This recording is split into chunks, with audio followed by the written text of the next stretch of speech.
हरे कृष्ण, राधे राधे जी सबको। कार्तिक मास का चतुर्थ अध्याय। नारद जी ने कहा, ऐसा कहकर भगवान विष्णु मछली का रूप धारण करके आकाश से जल में गिरे। उस समय विंध्याचल पर्वत पर तप कर रहे महर्षि कश्यप अपनी अंजलि में जल लेकर खड़े थे। भगवान उनकी अंजलि में जा गिरे।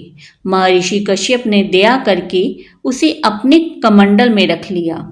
मछली के थोड़ा बड़ा होने पर महर्षि कश्यप ने उसे कुएं में डाल दिया।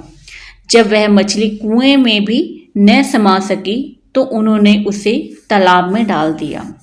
जब वह तालाब में भी न आ सकी तो उन्होंने उसे समुद्र में डाल दिया।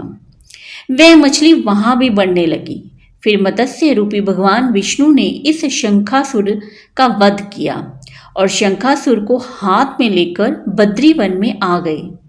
वहां उन्होंने संपूर्ण ऋषियों को बुलाकर इस प्रकार आदेश दिया, हे मुनीश्वरों, तुम जल के भीतर बिखरे हुए वेद मंत्रों की खोज करो और जितनी जल्दी हो सके उन्हें सागर के जल से बाहर निकाल लाओ।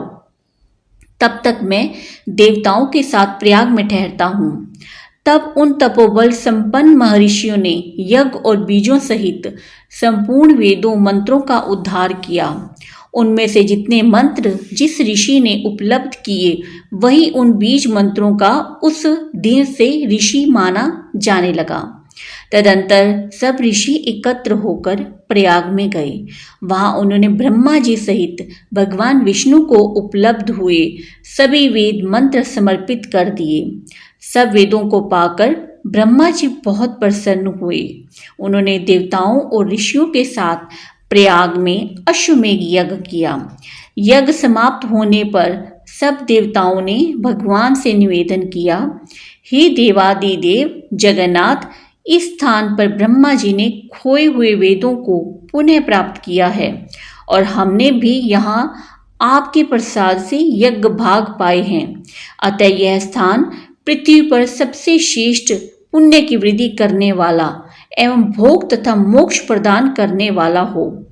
साथ ही यह समय भी महापुण्यमय और ब्रह्मघाती आदि महापापियों की भी शुद्धि करने वाला हो तथा वह स्थान यहाँ दिए हुए दान को अक्षय बना देने वाला भी हो।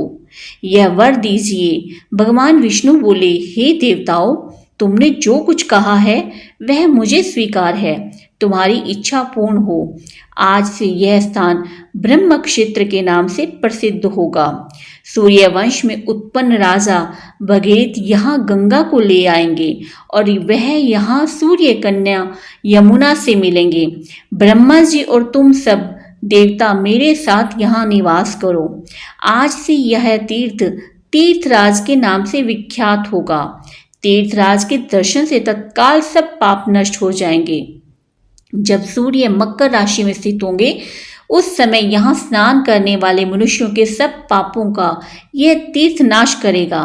यह काल भी मनुष्यों के लिए सदा महान पुण्य फल देने वाला होगा। माघ में सूर्य के मकर राशि में स्थित होने पर यहाँ स्नान करने से सालोक्य आदि फल प्राप्त होंगे। हे देवादिदेव भगवान विष्णु देवताओं से ऐसा कहकर ब्रह्मा जी के साथ वहीं अंतर ध्यान हो गए।